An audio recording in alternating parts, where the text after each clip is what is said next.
Okay, so hopefully this is going to become a little sheath for a pocket knife called Menandi. There it is. They always come with their own little soft leather slip, but this is an aftermarket one that I'm going to be making. So just a nice, fine little pocket knife. One of my little treasures. So here's the pattern that I've worked out. Placing it on the leather. I've checked for any flaws underneath it. And this is made out of, it's actually the backing material for cheap notepads. Once I finish with the notepad, I tend to chop off the material and use it as a pattern, because it's quite firm. It means you can get a good sharp defined edge around it. So using a little pointed clicker awl.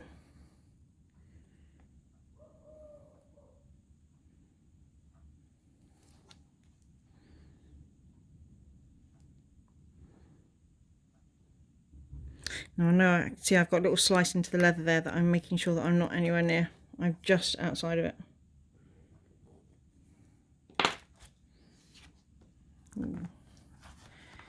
Just see. So the knife I'm using is the little round knife from Abby. Had it for a little while now. It is a little bit on the small side for me. However, it's the knife that I seem to pick up most. It's sharpest, it retains its edge. It has an irritating way of nicking me all the time.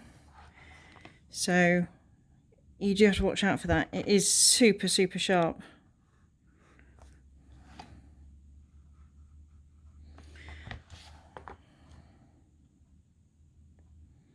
Oh, come on. It's actually quite difficult to do this and video at the same time. I'm just going to go straight across there because I don't need to save that bit of leather.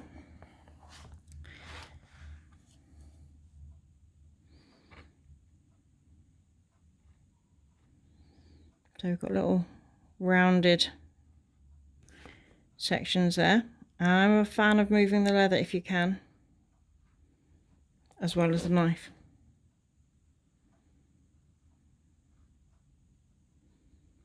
And one thing is, don't get carried away when you're getting close to the end of it and suddenly sort of shoot off a bit on the quick side, because you will wreck your pattern. You'll take a corner off.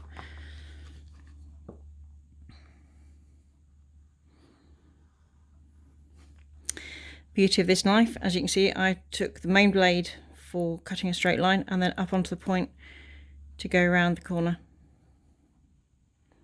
Just like that. So that's the little pattern. So now I've got number 1 Dixon edge tool. This is my favourite tool, or one of them, out of my toolbox. I got this when I was an apprentice. And yeah, it just does such a nice edge. So again, moving the leather as well as the tool to go around the edge, around the corner rather.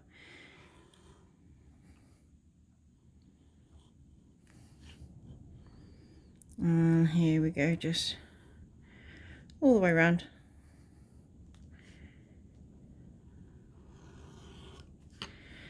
Now, because this can be seamed around here, I'm not going to edge that, but I am going to edge the top opening. It's just a rounded edge is nicer to feel than a sharper edge, although this leather's fairly soft, so it's not sharp, so to speak. So that's that. And then off camera I've got some stain, brown edge stain that I've mixed up, so it's jam jar. Oh, that's a bit gloopy.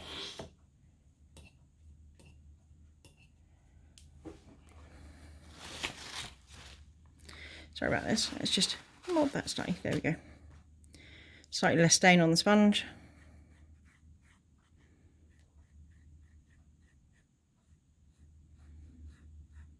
And just go around all the edges. As I was about to tell you, this is a teaspoonful of stain powder in a jam jar with about the same amount of PVA glue and hot water and a bit of, as in a couple of drips of washing up liquid.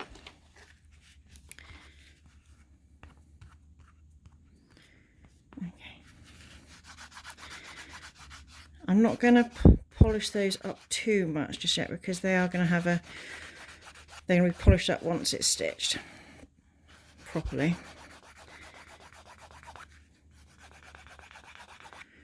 This is a brown stain rather than black, although I do quite like black stain on brown.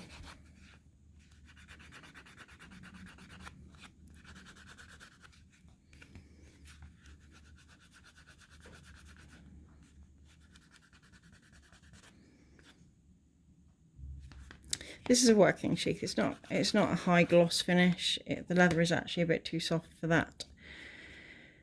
I got this from Richard at DLB Leather,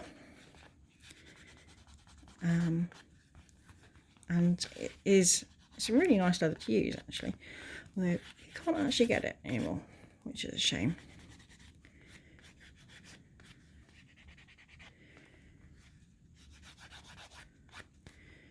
So that'll do for the moment.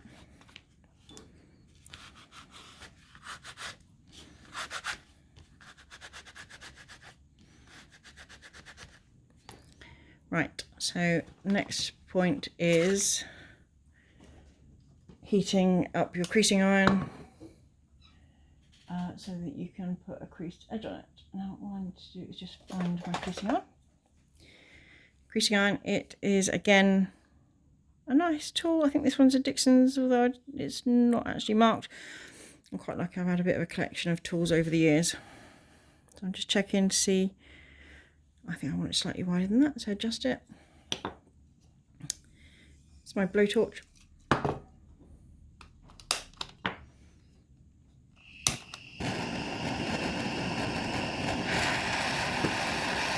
Can't really show you that because I don't want to move it from the position that it's in, but I am heating up my blowtorch.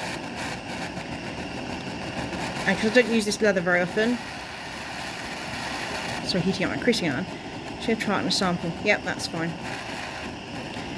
So with going around the curves, again, don't be scared to move the leather.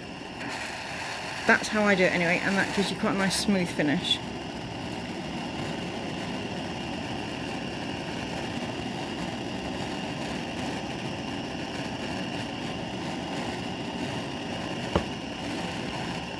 There you go.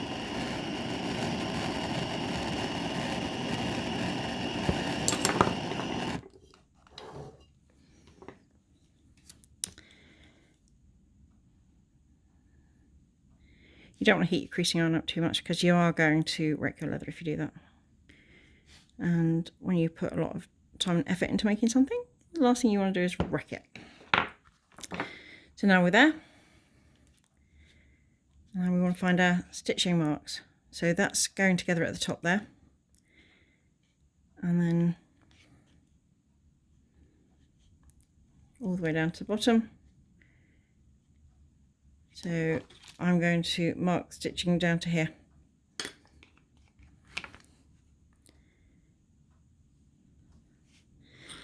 Now this bit could be quite fun because my camera is exactly where my hammer needs to go. So let's just see how we do with this. Scribing a line for stitching.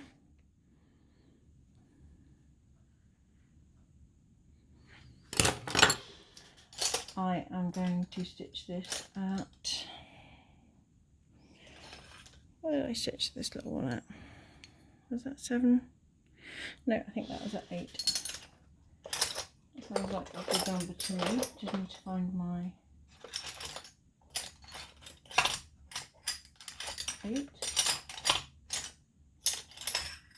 There you go. So this again, nice old Dixon tool. So I am actually going to be moving slightly further away from the camera.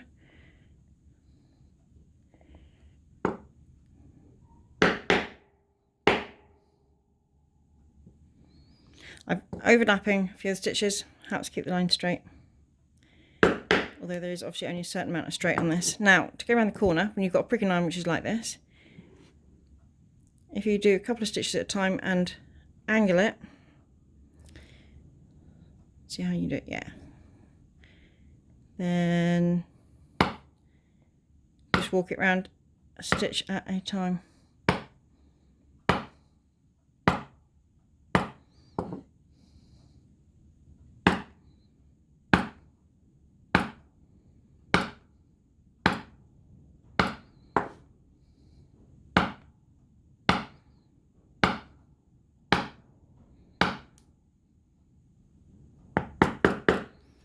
There we go. That's pretty much ready to stitch. What I need to do now is to just rough this surface up, because I'm going to glue it before I stitch it, because that holds the fibres together when you try and then polish the edge and give it a nice look. So just using a scratchy awl. It's actually a Blanchard backing awl, I think. I kind of acquired it somehow, can't remember how. It gets used for all sorts of things because it's quite a handy shape and size. Sometimes it gets used when I'm stitching the back of saddles in.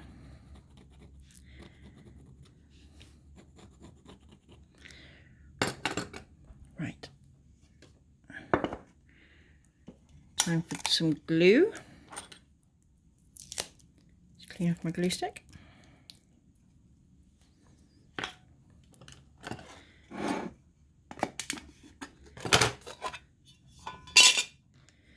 This is high strength contact adhesive from Wix the DIY shop, and do you know what, it's cheap, it's cheerful, it actually does the job. It's exactly the same as Evo Stick Time Bond, and about half the cost, maybe a bit more than half the cost, but cheap enough. Because I'm not in this workshop full time, it often goes off, so I don't like spending too much money if it's then going to be wasted. So this little pouch is actually for a charity fundraiser. I don't know what the colour of the charity is. It's a cancer charity, but it is going to be stitched in blue. Now this is the Yufeng button thread from Black Mountain Leathercrafts in Wales. I absolutely adore this thread and I rave about it. It's just such a nice even twist, and it just works beautifully. And this is being stitched, as I said, at 8 to the inch, and this is the 0.65 thread, and that works really, really well for it. So just had a look at the video length of time. We are at 13 minutes. I'm not racing to do this, but I wanted to time myself and see exactly how long it would take to make something once I had already sorted out the price, sorted out the pattern for it. Because it's always an interesting thing. You have to take into account pattern time when you're costing something up, and that can add an amazing amount of time onto what you're doing. So we've left this for a few minutes. The glue has gone off, and now, because we want the top to be perfect and preferably along the edge be perfect, down through the corner and through there, and there we go.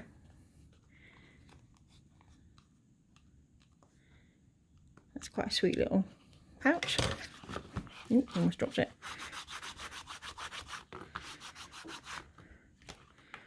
So that is now ready to stitch up. So I am going to wax my thread. This thread, it comes already waxed, but I like a lot of wax on my thread, so that's what I have done there. I've waxed it a bit more, and just taking the old thread off of these needles so that I can use the needles.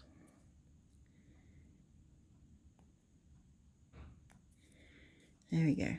Right, let's get to the end of the thread.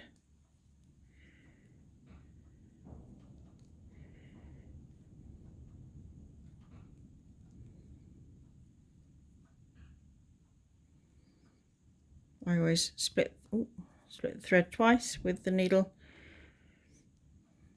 I know some people do it the other direction, but you can't take your needle off if you need to unpick it then if you do that. So I always go through like that.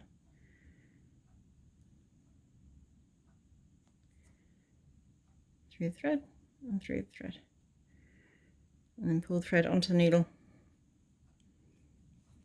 There we go.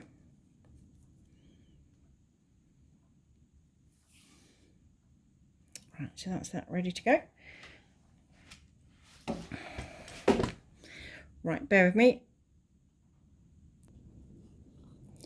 So just altered the angle slightly so that I can get these into my clams.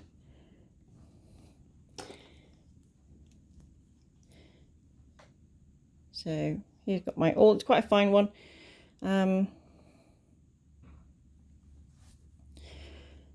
Although I'm stitching at 1/8 inch, it's one of my preferred awls. Now I'm just going to do single back stitch.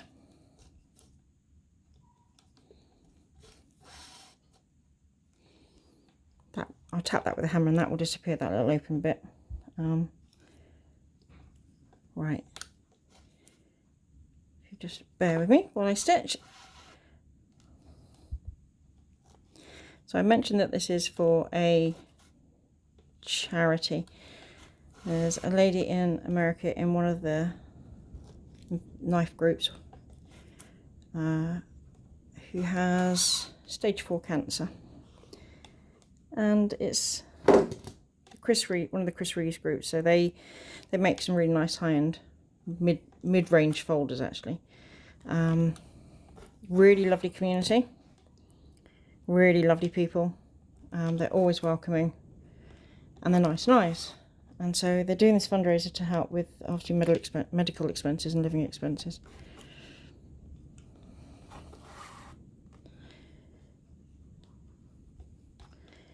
So I'm stitching this up for them just as a little extra giveaway. Now you'll see that I'm not actually putting a twist in the thread. So putting a twist, I'd be doing that, but I'm not on this because I want the stitches to lay in a particular way. Putting a twist on it makes it lie slightly differently. Let's see if I can show you. Just take this out of the clams from it.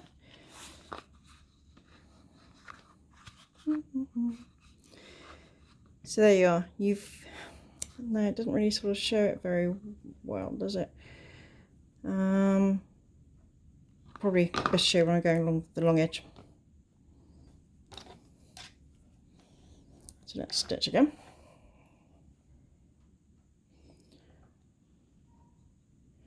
Sorry about the bouncing. My camera is in a fairly flexible mount, which is quite funny. It does wobble up and down again whenever I click any of the buttons. I also have to dodge the clamp with my left hand when I'm stitching.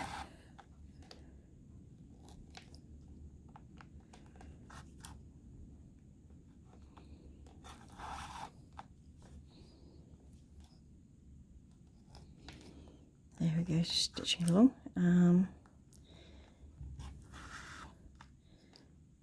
So with me stitching, left needle through, right needle comes up behind and crosses, and then right needle through. Pull the thread back a little bit with it as you're stitching. Simple, it's really not a lot more to it. I'm doing this for 33 years, I think it is this year. So I've stitched a few for miles in my days. And there are things that you can do that make it look different on the face of it by putting a different twist in, twisting forward over the needle or twisting backward over the needle. But I tend to, on thinner leathers, I don't twist because there isn't enough room in the leather to actually take up the knot that you're creating.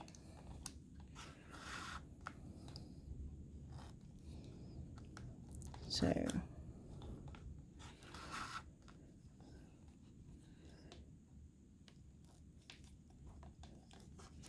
You see how it's just sinking slightly in my clams all the time. It's fairly frustrating. It's because the bend on the spine of it is wanting to sit below the bottom edge of the section that touches in the clams. Now those of you who have made clams and have these great bulky heads, this is why you'll find that they get in the way. It's because they don't allow room for the item that you're stitching.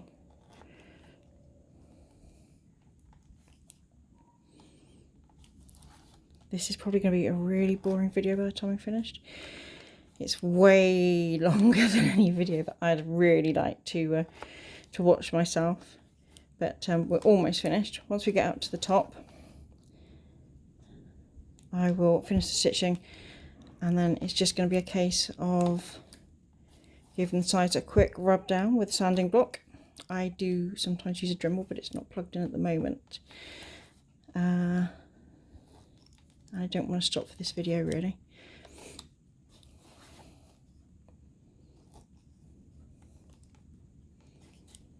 So almost at the top.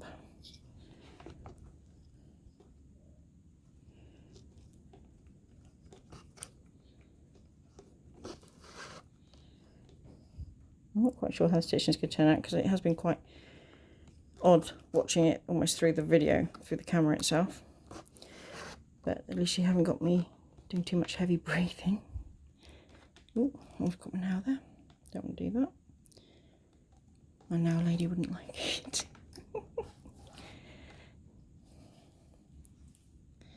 Now I'm crossing over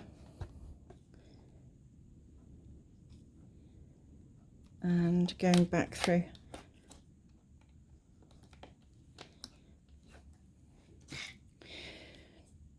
Quite happy to use a pair of pliers to pull the needles through on this one, because you want them to be quite snug, the thread to be quite snug in the holes. You don't want to make the holes too big if you can help it. See, that's pulled up nice and tight. I'm actually going to do another stitch to there.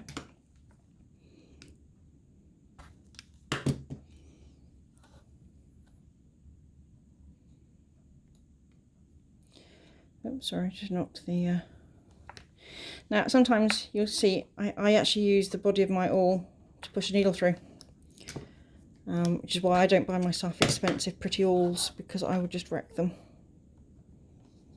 But it does save on your hands, and I'd much rather just buy cheap awls and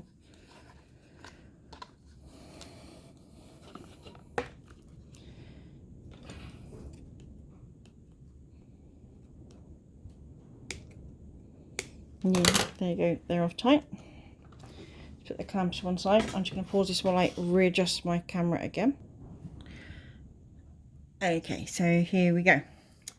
Right, what we're going to do now is just rub that edge down a bit. It's not too bad.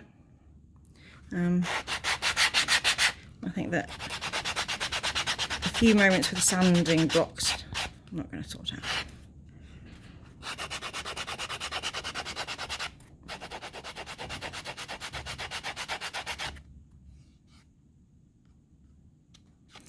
It's actually quite soft leather and does sand down quite nicely and quite quickly.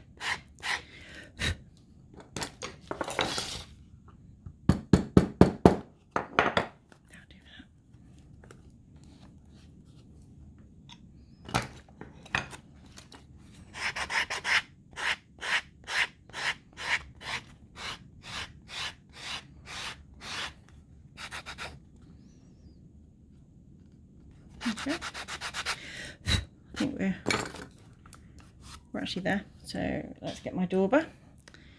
I haven't reloaded it with stain because it was already pretty loaded.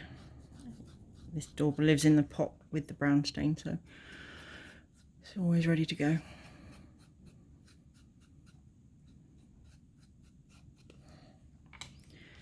And then this is my polishing rag. It's a bit of old New Zealand rugging. You can use a bit of denim, bit of canvas.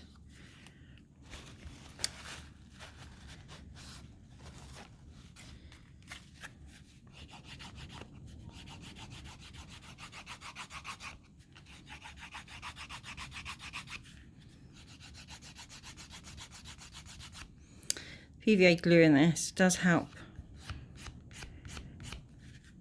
glue the layers together a little bit.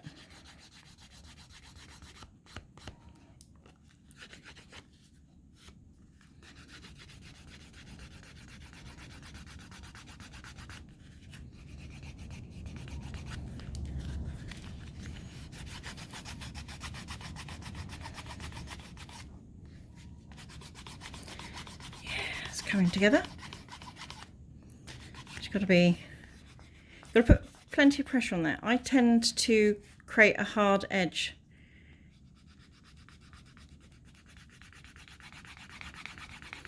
with my canvas, and as you can see, it starts bringing it together really quite nicely. When you hear that funny clicking noise, it's generally telling you that the edge is coming together.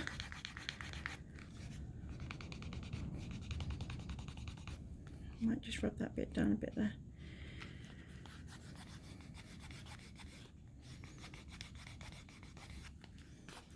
So as I said, this was going to be a working quality one. It wasn't going to be super duper.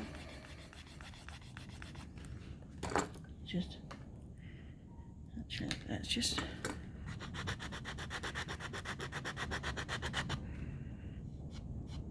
there's a little shred of glue there that just needs to come off. Yeah, that's gone now. So let's just pop a little bit more stain back on there.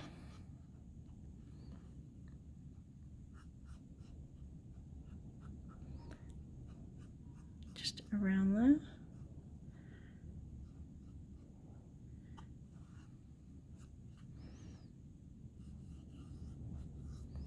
Tend to stain them twice when it comes to things like this. Don't know why. Just always have done.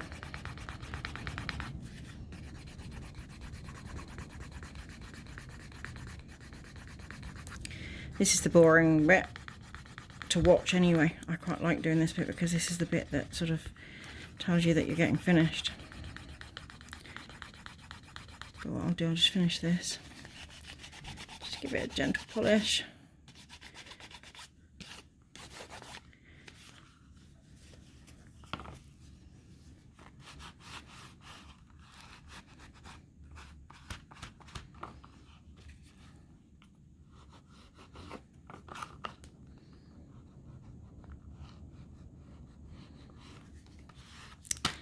That's that. And then what I will do again, it's not quite finished on the edge.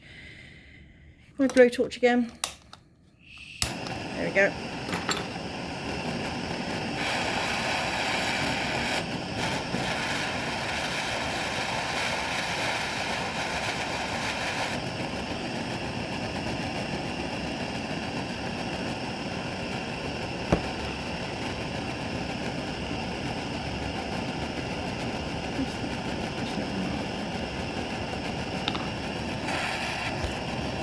Oops, sorry, make me feel seasick.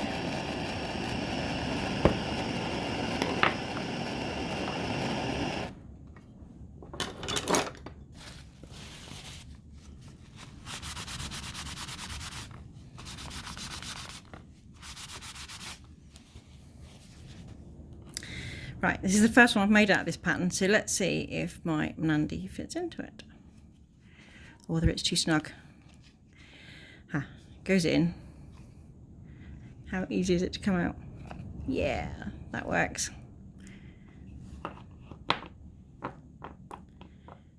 Oh. There we go. Nice knife. Nice sheath.